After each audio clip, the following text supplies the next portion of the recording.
Hello, everybody, and welcome back to Chasing Psychological Safety. Today, we have a leadership topic. We know we don't do many of those because we tend to focus on what we can do at the team level. We still want to be very clear that the vast majority of the work needs to happen at the team level. We're not changing our tune about that whatsoever. But with that said, there are so many of us out there that are leading teams, whether that's as a team leader, as a technical leader, or even as the CEO of a company, that it's worth discussing the challenges we're facing for having to do that at a time as difficult as this COVID time is for all of us. So today, we're talking about an article we wrote yesterday, actually, which is to do with various focused pieces of work that a leader can and should be doing when it comes to their people work. If you read that, you'll see that the advice is that we take it from very theoretical topics that have to do with sterile surveys and theoretical issues of my personal favorite, which is create and maintain employee happiness, a very lofty and beautiful goal that means absolutely nothing, and take them from that into what is it that we are actually doing day to day to make our team feel psychologically safe, feel strong, feel able to withhold what's happening, and feel performant ultimately.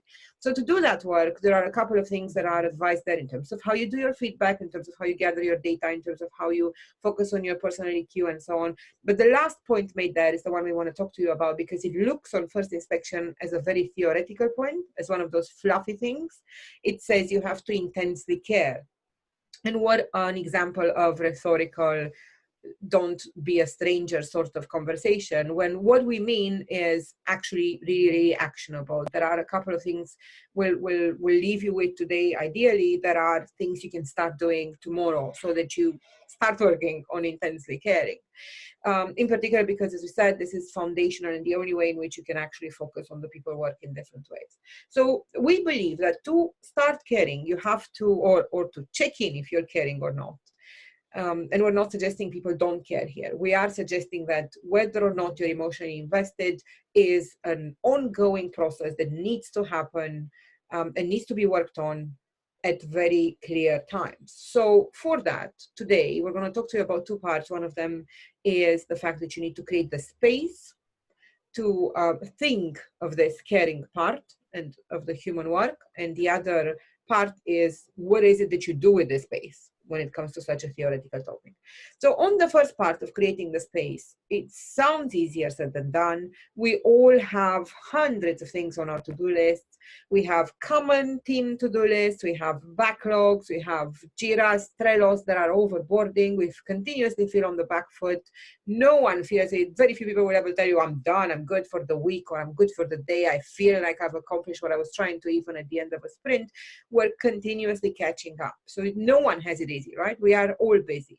But realistically, irrespective of how busy you are, you have to find a way that you take a critical look at your own list and a critical look at the team list and start shaving things and start being very forensic about what is and isn't mandatory, about what is and isn't necessary to be done by you in particular. So with that lens, look at your personal list and have a goal. 20% of these things, 30% of these things, 40% of these things, whether I like it or not, I'll clean them out. Or have a goal of no time in a team meeting when we grab tickets, should you be in an agile team, will I ever jump to get something simply because I know how to do it. I stop myself and think, is this just me that can write this piece of code, or am I using that as an excuse not to do a one-on-one, for instance? So do those things, be very critical about your personal to-do list, never jump at the to-do that someone else could be doing. You're not being helpful, you're excusing a lack of human work if you're really honest with yourself. And lastly, just make sure you create the time in your day or your week that is a blocked time for thinking of your team. Literally put a blocked bit in your calendar that says, from 10 to 10:30 on Wednesdays, I'm thinking of the team. The magic of that is, even should you not use it, which we highly encourage you to use it in the ways that Fiona is going to explain in a second, but even if you don't, it will serve as a reminder of the things you should be doing. So create the space first and foremost. And once you have it, what should we be doing with it? Well, there's a couple of core things that we wanted to talk to you about with regards to what you should be focusing on in order to make the most of that time where you are focusing on yourself as a leader and on your team. So leading on from what Dwayna was just saying about wanting to find that time, lots of leaders say that they desperately want to find that time to focus on their people. They're struggling to find that time. So that's what Dwayna was just talking about in terms of creating that space. But it's the wanting that we want you to focus on as well. So thinking about your self-purpose, checking in on yourself as a leader, checking in on your fire, your passion, your desire to actually focus on the people work. So the first question you're asking yourself is, do I have it? Did I have that fire and it's gone somewhere for some reason? How can I rediscover that passion for the people work? And in creating that space to be able to do that again and focus on my people. Checking in on yourself and your self-purpose and your drive to be a leader that focuses on erasing human debt and focuses on their team is a really important reflective place to think about your purpose as a leader.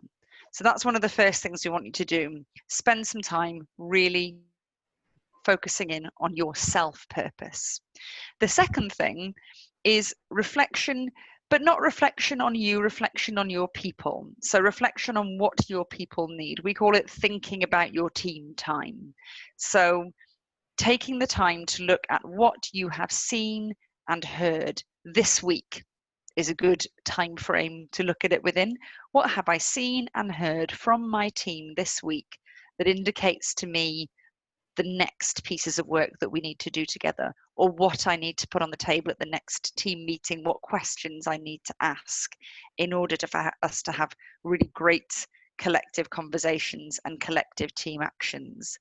And on the note of those team actions, one thing that you should be looking out for is, do I have a really strong pipeline, a team of clear team actions at the moment that we have set together as a collective? If you haven't got any of those, that indicates that the work isn't happening in your team space. You haven't got the data through doing enough of the teamwork to be able to reflect and continually move forwards.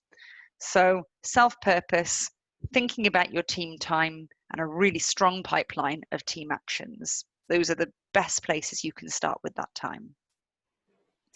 Right.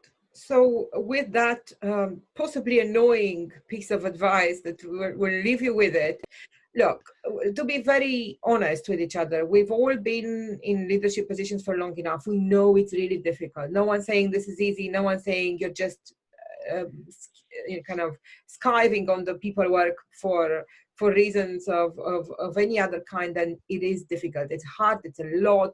There's all the other stuff that you need to be doing. Complete empathy from that perspective. We're all there. But realistically, we all know that we could do better and we have to try and do so. So talk to us, ask any questions, and if not, we'll see you next week. Thanks a lot. Bye. Fantastic. Thank you. Bye.